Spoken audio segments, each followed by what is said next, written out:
Good morning all of you. BSc final में physical chemistry में unit fest चल रही थी क्वांटम मैकेनिक्स की, और उसमें आज का अपना टॉपिक रहेगा पार्टिकल इन 1D बॉक्स, यानी एक विमीय बॉक्स में कण। ठीक है, एक प्रकार से ये श्रोडिंजर इक्वेशन है ना, उसी की एक इम्पोर्टेंस है। श्रोडिंजर जो इक्वेशन थी उसका महत्व क्या है, तो उसका यूज हम करेंगे किसमें, पार्टिकल इन 1D बॉक्स में। तो 1D बॉक्स में पार्टिकल की स्टडी किस लिए करें हम किसी भी पार्टिकल का जो ट्रांसलेशनल मोशन होता है, उसकी स्थानांतरणीय गति होती है एक जगह से दूसरी जगह पे, तो उस ट्रांसलेशनल मोशन की स्टडी करने के लिए, किसी भी कण की स्थानांतरणीय जो गति होती है उसका अध्ययन करने के लिए हम यहाँ पे पार्टिकल की 1D बॉक्स में स्टडी करते हैं। उसके बाद में सेकेंड लाइन क्या आएगी इसके अंदर, इसमें लिखा जाएगा कि 1D बॉक्स को हम कॉन्जुगेटेड ओलिफिन की तरह मान सकते हैं। कॉन्जुगेटेड ओलिफिन कि 1D बॉक्स होता है उसको हम संयुग्मित ओलिफिन की तरह मान सकते हैं। संयुग्मित ओलिफिन का मतलब क्या होता है कि इसमें एक बार कार्बन डबल बॉन्ड कार्बन, फिर सिंगल बॉन्ड कार्बन, उसके बाद में फिर डबल बॉन्ड कार्बन। ये ओलिफिन हम बोलते हैं एल्किन को, जिसमें कार्बन कार्बन के बीच में डबल बॉन्ड होता है।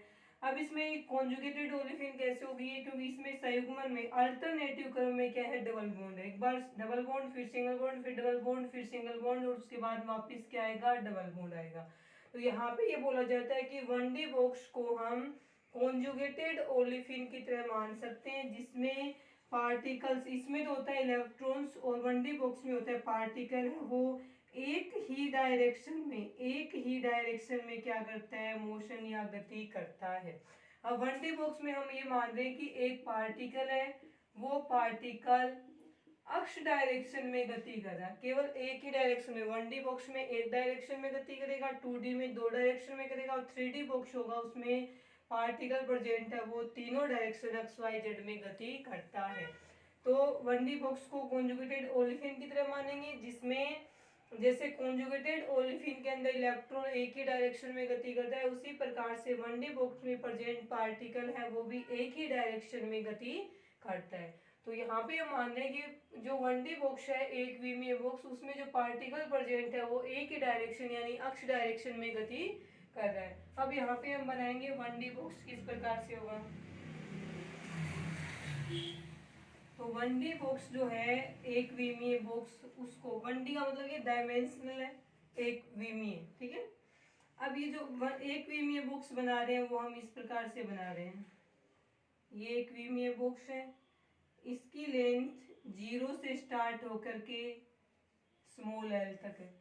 यहाँ पे एक पार्टिकल है जो कि एक ही डायरेक्शन में क्या कर रहा है, गति कर रहा है। अब ये मान रहे हैं हम कि यहाँ पे जो पार्टिकल प्रेजेंट है वो अक्ष डायरेक्शन के अंदर क्या कर रहा है, गति कर रहा है। देखें इसमें क्या लिखा जाएगा,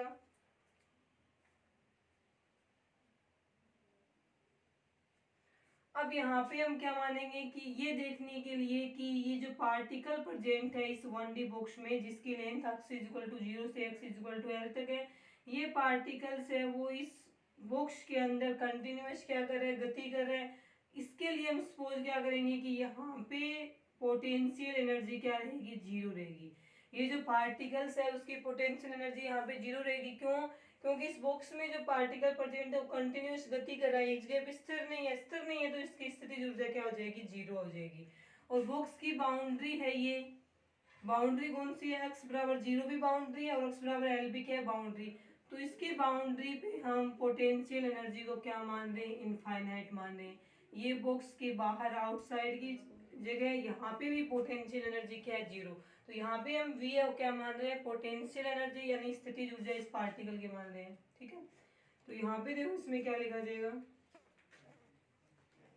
इसमें लिखेंगे कि इस 1D बॉक्स में इस पार्टिकल की जो गति है उसको कंफर्म करने के लिए कि ये पार्टिकल इस बॉक्स में गति कर रहा है या नहीं कर रहा, तब हम क्या अज्यूम करेंगे कि इस बॉक्स के अंदर इस पार्टिकल की पोटेंशियल एनर्जी 0 रहेगी।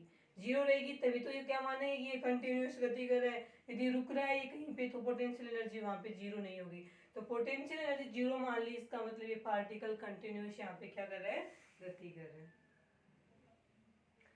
तो हम इसके लिए दो कंडीशन आएगी, एक तो ये आएगी v की वैल्यू 2 आ गई ना, पोटेंशियल एनर्जी 0 भी आ गई। 0 कहाँ पे इसकी, तो यहाँ पे लिखा जाएगा कि अक्ष की वैल्यू 0 से ज़्यादा हो और L से कम हो, क्योंकि 0 और L पे तो क्या है, बाउंड्री आ रही है इस बॉक्स की, बाउंड्री पे पोटेंशियल एनर्जी क्या है, इनफाइनाइट आ रही है। तो V is equal to 0, 0 potential energy केवल इस बॉक्स के इनसाइड, अंदर की तरफ है, इनसाइड है वो, उसकी लिमिट रहेगी कि अक्ष की वैल्यू, ये यहाँ पे जो लेंथ है ना इसकी वो L है, तो यहाँ पे अक्ष की वैल्यू 0 से ज्यादा हो तो भी इनसाइड है और L से कम हो तो भी बॉक्स के अंदर की जगह मान रहे हैं, यानी कहने का मतलब ये इनसाइड द बॉक्स। ठीक है, और दूसरी वैल्यू आ रही है पोटेंशियल एनर्जी की इनफाइनाइट, इनफाइनाइट का मतलब है अदरवाइज, अदरवाइज का मतलब क्या है कि बॉक्स की बाउंड्री और बॉक्स की आउटसाइड सभी जगह पे पोटेंशियल एनर्जी क्या रहेगी, इनफाइनाइट रहेगी यहाँ पे।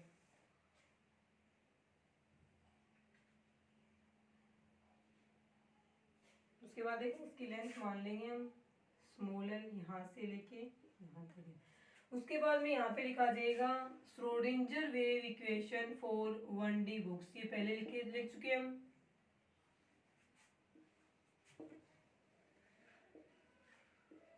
Schrödinger wave equation for 1D books, एक विमीय बुक्स के लिए श्रोडिंजर वेव इक्वेशन या जिसके अंदर पार्टिकल केवल एक ही डायरेक्शन में गति कर रहा, उसके लिए श्रोडिंजर वेव इक्वेशन ये हम पहले लिख चुके हैं।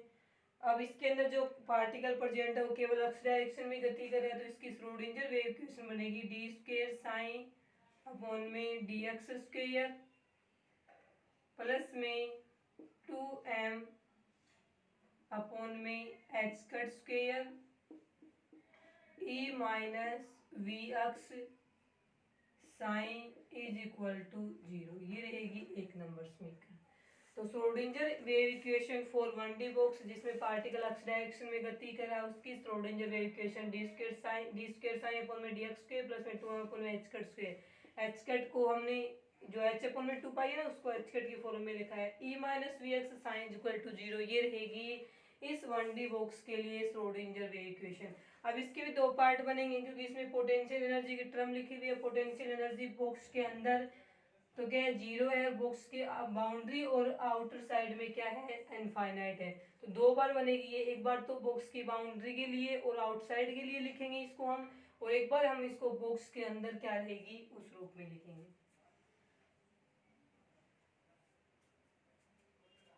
अब देखें इसके बाद में, अब ये दो पार्ट्स में डिवाइड हो जाएगी, ये वाली समीकरण है। फर्स्ट पार्ट रहेगा इसके अंदर inside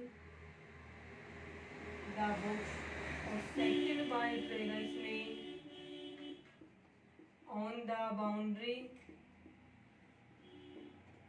and outside the books, on the boundary and outside the books.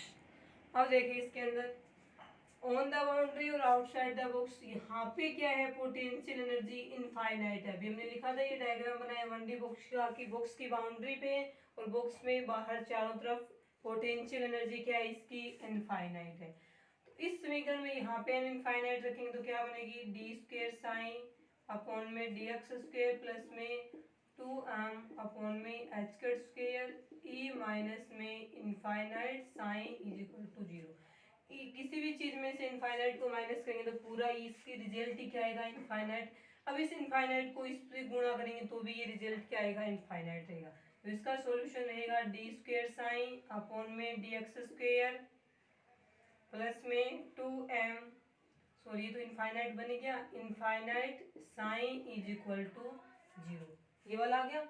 अब देखिए उसके बाद में हम क्या करेंगे इसके अंदर, अब डी स्क्वायर साइन अपॉन में d x square, sorry minus infinite है यहाँ पे, ठीक है। अब ये माइनस इनफाइनाइट इस साइड जाएगा तो एक प्लस का इनफाइनाइट बनेगा, क्योंकि माइनस में ना यहाँ पे पूरा माइनस में चलेगा, बराबर के इस साइड जाएगा तो प्लस का इनफाइनाइट साइन बना देगा ये। अब यहाँ पे हम साइन को क्या करेंगे, यहीं पे रखेंगे और इस इनफाइनाइट को इस साइड ले जाएंगे, यहाँ पे इनफाइनाइट इसके गुणा में ना इस साइड जाएगा तो एक किस में आएगा, भाग में आएगा। तो यहाँ पे बनेगा डी स्क्वायर साइन अपॉन में डी एक्स स्क्वायर, पूरे में भाग देंगे इनफाइनाइट का, इज इक्वल टू साइन, तो साइन बराबर क्या आ जाएगा यहाँ पे 0 आ जाएगा। तो इसका मतलब ये कि इस 1D बॉक्स की बाउंड्री और इसके आउटसाइड में सभी जगह है साइन क्या होता है, 0 होता है। तो यहाँ पे लास्ट समीकरण बन जाएगी आपकी साइन इज इक्वल टू 0, जो इस समीकरण को इस प्रकार से सोल्व करने के बाद में प्राप्त होगी।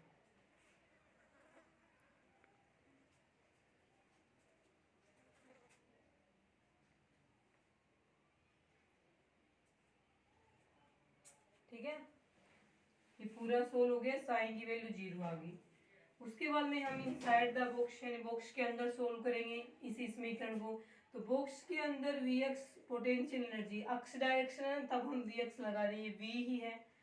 बॉक्स के अंदर क्या थी, 0 थी। अब समीकरण नंबर 1 के अंदर वी एक्स की जगह 0 रखेंगे, कोई फर्क नहीं पड़ेगा, बस ये पूरी टर्म क्या हो जाएगी, माइनस में ना ये 0 हो जाएगी। ई साइन है वो बच, खोल के लिखेंगे तो E sine minus we x sine आएगा, तो वी एक्स साइन क्या हो जाएगा, कैंसिल हो जाएगा। माइनस का है तो इसको लिखो चाहे नहीं लिखो, तो ये रहेगी डी स्क्वेयर साइन अपॉन में डी एक्स स्क्वेयर प्लस में 2m अपॉन में एच कट स्क्वेयर और ई साइन इज इक्वल टू 0। ये बन गई आपकी 2 नंबर समीकरण। अब यदि इसके अंदर हम एच कट स्क्वेयर को क्या करेंगे, खोल के लिखेंगे, इसको ऐसे नहीं लिखेंगे। ठीक है, तो इसके अंदर देखो इस समीकरण को हम ऐसे भी लिख सकते हैं कि डी स्क्वेयर साइन अपॉन में डी एक्स स्क्वेयर प्लस में k square sine is equal to 0। ये रहेगी आपकी 3 नंबर समीकरण। अब हमने के स्क्वेयर किसकी जगह लिखा है वो देखो, के स्क्वेयर हमने इतने की जगह लिखा है। ठीक है, तो के स्क्वेयर की जगह हम क्या लिख सकते हैं, के स्क्वेयर हमने लिखा है 2m e अपॉन में एच कट स्क्वेयर की जगह लिखा है। अब एच कट स्क्वेयर क्या होता है, एच कट होता है एच अपॉन में 2 पाई, तो H cut square h square upon में 4 पाई स्क्वेयर, तो इसकी जगह एच कट स्क्वायर की जगह क्या रख सकते हैं, एच स्क्वायर अपॉन में 4 पाई स्क्वायर। अब ये 4 पाई स्क्वायर किस प्रकार से लिखा जाएगा, तो ये आएगा 8 pi square m e upon में एच स्क्वायर। ये रहेगी आपकी 4 नंबर समीकरण। ठीक है, एच कट की जगह हमने क्या लिखा है, एच अपॉन में 2 पाई को रख दिया।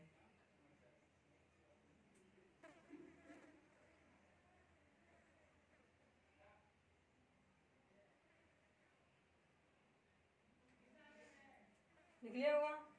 अब यहाँ पे on the boundary outside the box sine की वैल्यू 0 आई है ना, साइन की वैल्यू 0 आई, इसका मतलब जो पार्टिकल प्रेजेंट है 1D बॉक्स में वो बॉक्स की बाउंड्री और बॉक्स के आउटसाइड में प्रेजेंट नहीं है। तो ये जो इक्वेशन है आपकी साइन इज इक्वल टू 0, उसके नीचे लिख सकते हो। आपकी इस इक्वेशन से क्लियर होता है कि जो पार्टिकल प्रेजेंट है 1D बॉक्स में वो बॉक्स की बाउंड्री और बॉक्स की आउटसाइड में प्रेजेंट नहीं है। तो साइन 0 आ गया तो वो वहाँ पे प्रेजेंट हो ही नहीं सकता। लिख लिया होगा। उसके बाद देखिए नेक्स्ट क्या है इसके अंदर। उसके बाद में आएगा कि यहाँ पे जो समीकरण नंबर 3 है, इक्वेशन नंबर 3 है, वो क्या कहलाती है, सेकंड ऑर्डर रिएक्शन है, फेमस सेकंड ऑर्डर रिएक्शन है।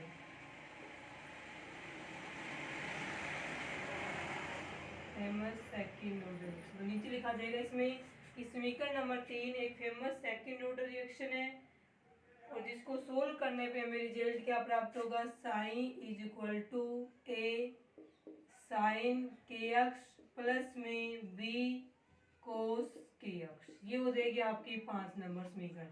तो यहाँ पे लिखा जाएगा कि समीकरण 3 है वो एक फेमस सेकंड ऑर्डर रिएक्शन है जिसे सोल्व करने पर निम्न समीकरण प्राप्त होती है। तो समीकरण रहेगी यहाँ पे sine is equal to a sine k x plus में बी कोस के एक्स। अब इस समीकरण के अंदर जो ए और बी अपने को प्राप्त हुए हैं वो क्या रहेंगे, कांस्टेंट। तो यहाँ पे लिखेंगे जहाँ ए और बी क्या है,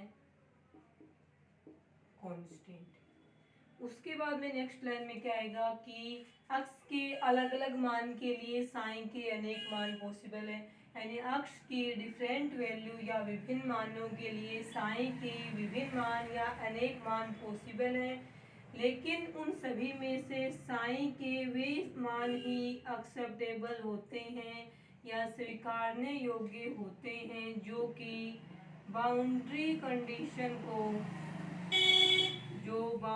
कंडीशन को फॉलो करते हैं।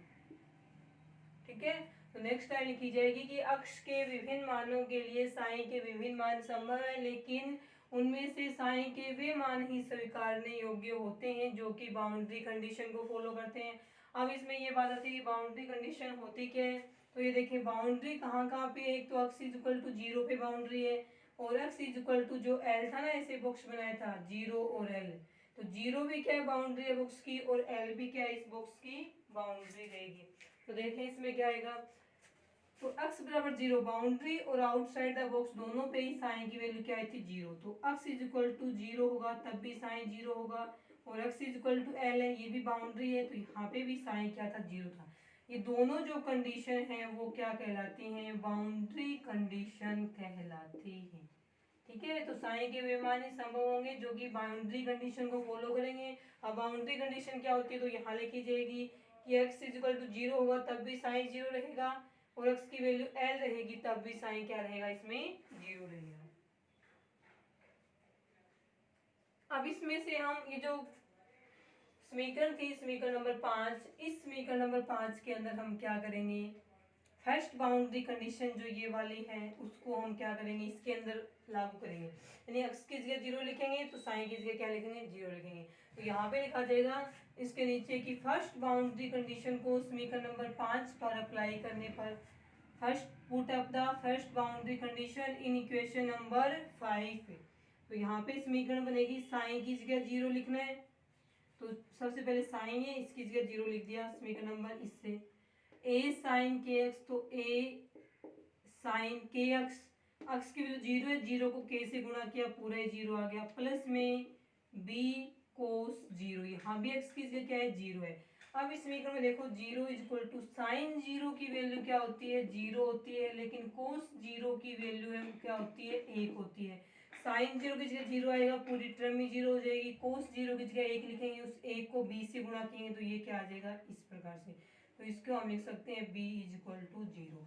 तो समीकरण नंबर 5 के अंदर जब हमने फर्स्ट बाउंड्री कंडीशन को अप्लाई किया तो यहाँ पे b की वैल्यू क्या आ गई 0 प्राप्त हो गई। अब ये हो जाएगी आपकी समीकरण नंबर 6। अब समीकरण नंबर 6 में से समीकरण नंबर फ्रॉम इक्वेशन 5 एंड 6, तो समीकरण नंबर 5 में b की जगह अपन क्या रखेंगे 0 रखेंगे, तो यहाँ पे लिखा जाएगा आपको from equation 5 and 6, from equation 5 and 6, 5 और 6 से क्या आएगा, तो sine is equal to a sine k x is equal to, ये 7 नंबर समीकरण है वो बन जाएगा, क्योंकि b की जगह 0 रखेंगे ना तो पूरी टर्म में क्या हो जाएगी यहाँ पे 0 हो जाएगी। लिखेंगे इतना समीकरण नंबर 7 तक।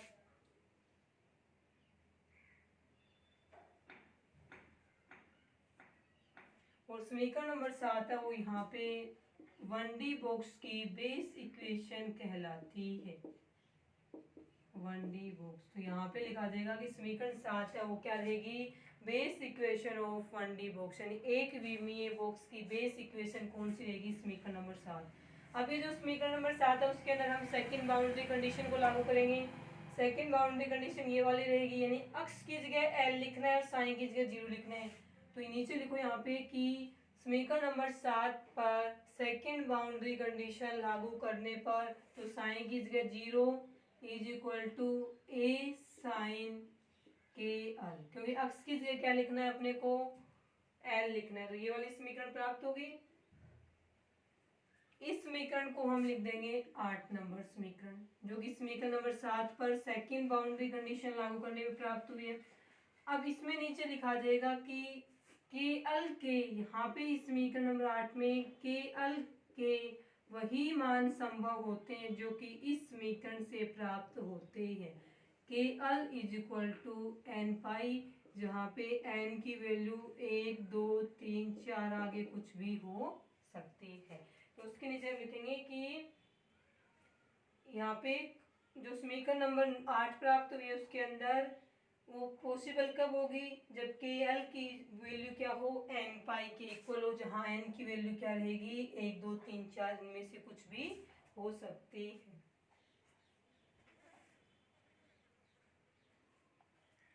उसके बाद देखें आप इसके अंदर ये आ गया तक समीकरण नंबर 9 तक। उसके बाद में आएगा इसके अंदर।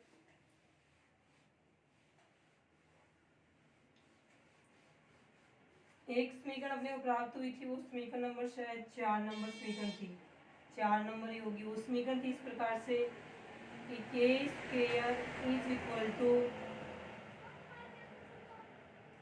के square is equal to 2m e upon में एच कट स्क्वायर, ये समीकरण थी। इसी समीकरण को हमने खोल के लिखा था, तो ये प्राप्त हुआ था 8 pi square m e upon में एच स्क्वायर, ये समीकरण प्राप्त हुई थी हमें, शायद 3 नंबर या 4 नंबर समीकरण थी ये वाले। और इस समीकरण को हम किस प्रकार से लिखें कि k इज इक्वल टू करें तो l इस साइड जाएगा, n पाई के नीचे लिखा जाएगा, इसके स्क्वायर करेंगे तो ये सारे क्या होंगे, स्क्वायर के रूप में प्राप्त होंगे। हम समीकरण नंबर 9 ही मान रहे हैं अभी तक इसको। अब हम क्या करेंगे कि समीकरण नंबर 4 और समीकरण नंबर 9 ये दोनों ही क्या है, के स्क्वायर के बराबर है, तो इन दोनों की हमें क्या करनी है, कंपेरिजन करनी है। तो यहाँ पे लिखेंगे comparing the equation of 4 and 9, समीकरण नंबर 4 और समीकरण नंबर 9 दोनों ही कंपेरिजन करनी है।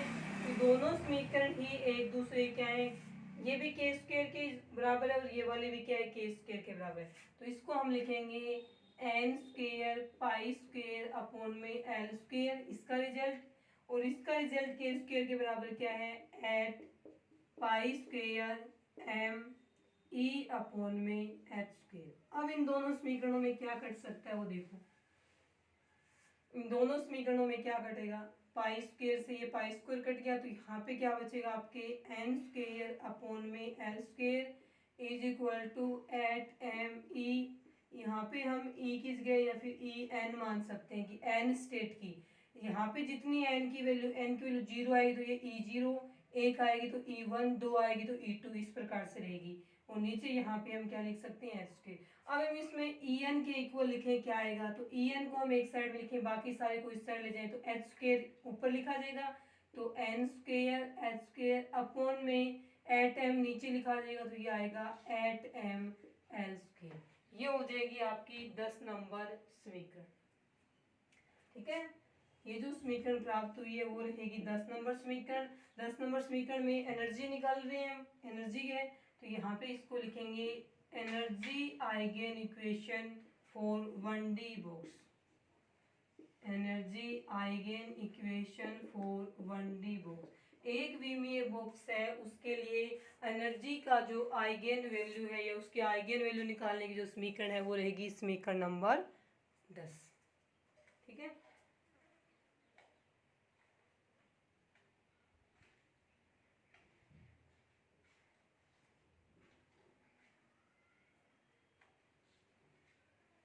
उसके बाद देखिए यहाँ पे जो n है ना, इसकी वैल्यू 1 2 3 4 कितनी भी हो सकती है। ठीक है, 0 क्यों नहीं है यहाँ पे, n की वैल्यू वो भी बताएंगे, देखना कि n की वैल्यू 0 क्यों नहीं लिखा हमने यहाँ पे। उसके बाद में नेक्स्ट आएगा कि ये जो हमें k की वैल्यू प्राप्त ना, हमने लिखा था कि l is equal to N pi, फिर k इज इक्वल टू लिख दिया हमने एन पाई अपॉन में l। तो समीकरण नंबर जो हमें 7 प्राप्त हुई थी ना, जिसको हमने बोला था कि ये 1D बॉक्स की बेस इक्वेशन है, वो समीकरण अपनी थी a साइन kx, ये थी अपनी 7 नंबर समीकरण। अब समीकरण नंबर 7 के अंदर हमें k की जगह ये वैल्यू रखनी है, तो समीकरण प्राप्त होगी a साइन एन पाई अक्ष अपॉन में एल, और ये बनेगी अपनी 11 नंबर समीकरण। तो जो समीकरण नंबर 7 थी 1D बॉक्स की बेस इक्वेशन थी, उस समीकरण के अंदर k की वैल्यू एन पाई अपॉन में एल रखने पर हमें समीकरण नंबर 11 प्राप्त हो जाएगी। अब देखिए इसमें क्या होगा, एनर्जी की वैल्यू क्या प्राप्त हुई थी हमें, e n is equal to n square h square upon में 8m एल स्क्वेयर, जो कि 10 नंबर समीकरण थी अपनी। अब n की वैल्यू 0 क्यों नहीं हो सकती, देखो एक ये प्राप्त हुआ हमें, यदि इस समीकरण के अंदर हम n की वैल्यू 0 रखें, यहाँ 0 रखें, तो ये पूरी टर्म ही क्या आएगी, 0 हो जाएगी, साइन की वैल्यू 0। और ऐसा बॉक्स के अंदर पॉसिबल नहीं हो सकता, क्योंकि साइन की वैल्यू 0 तभी आती है जब वहाँ पे पार्टिकल ही प्रेजेंट नहीं हो। यदि एन की जगह 0 रखें तो बॉक्स के अंदर इनसाइड द बॉक्स साइन की वैल्यू 0 आएगी। इसका मतलब है कि जो पार्टिकल है वो 1D बॉक्स में प्रेजेंट ही नहीं है, जबकि ऐसा नहीं होता, पार्टिकल 1D बॉक्स में प्रेजेंट होता है। इस कारण से यहाँ हम एन की वैल्यू 0 नहीं करके 1 से स्टार्ट करते हैं। अब यदि यहाँ पे भी एन की वैल्यू 0 रखें तो एनर्जी क्या प्राप्त होगी, हमें 0 प्राप्त होगी। और ऐसा पॉसिबल हो सकता है किसी भी सिस्टम के लिए, उस सिस्टम की ग्राउंड स्टेट की जो एनर्जी होती है वो 0 हो सकती है, लेकिन उसके लिए साइन 0 नहीं हो सकता। यदि एन की वैल्यू 0 रखेंगे तो यहाँ भी हमें 0 ही रखना पड़ेगा। तो ये यहाँ तो पॉसिबल हो जाएगा कि 0 रख सकते हैं, किसी भी सिस्टम की ग्राउंड स्टेट की एनर्जी 0 आ सकती है, लेकिन वहाँ पे साइन की वैल्यू 0 नहीं आ सकती। इस कारण से हमने एन की वैल्यू है वो 1 से स्टार्ट की थी, न कि 0 से। ये रहेगा कारण, ठीक है।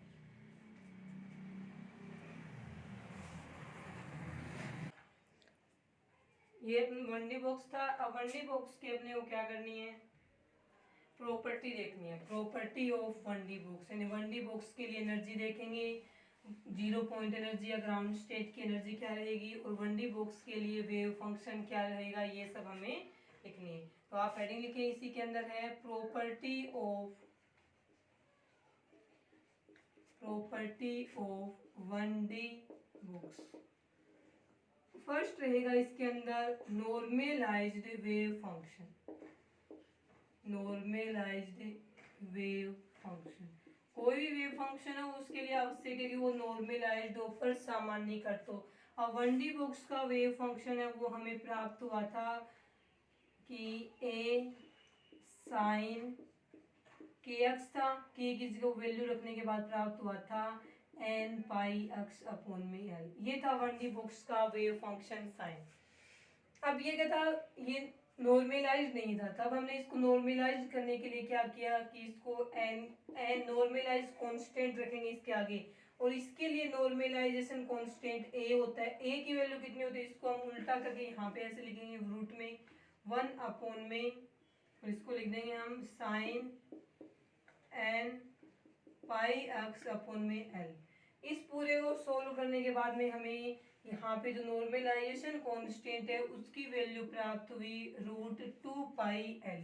तो √2πl क्या है, इसकी जगह ए की जगह लिखा जाएगा। तो sine n is equal to क्या आएगा, √2/l sine n pi x upon में एल। तो यहाँ पे जो ए था उसकी जगह हमने क्या लिखा, √2/l, और ये क्या है इसका नॉर्मलाइज्ड वेव कांस्टेंट या नॉर्मलाइज्ड कांस्टेंट कहलाता है, ठीक है। तो ये रहेगा normalised wave function 1D box का, ठीक है।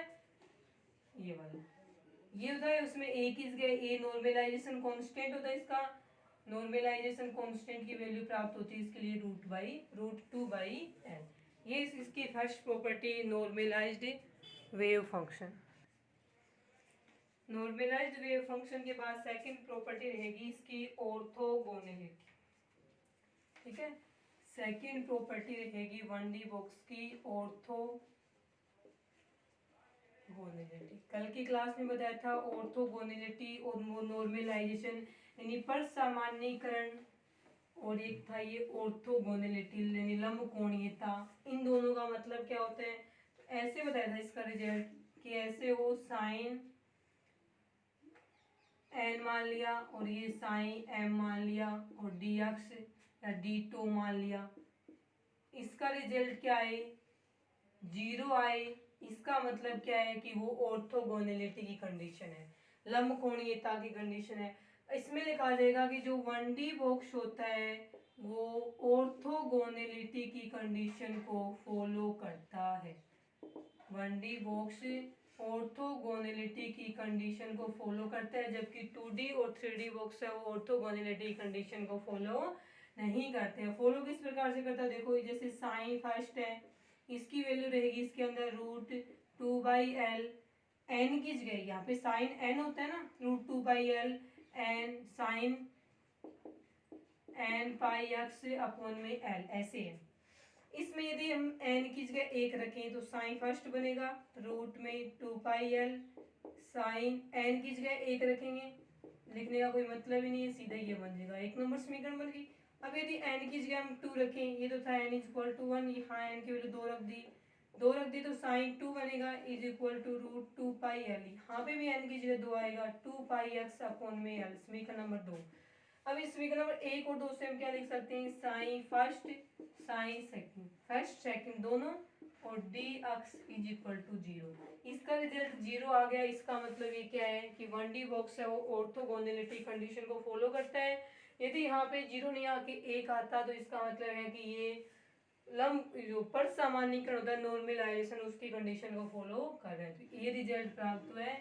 इसका मतलब है कि 1D बॉक्स है वो ऑर्थोगोनैलिटी की कंडीशन को फॉलो करता है।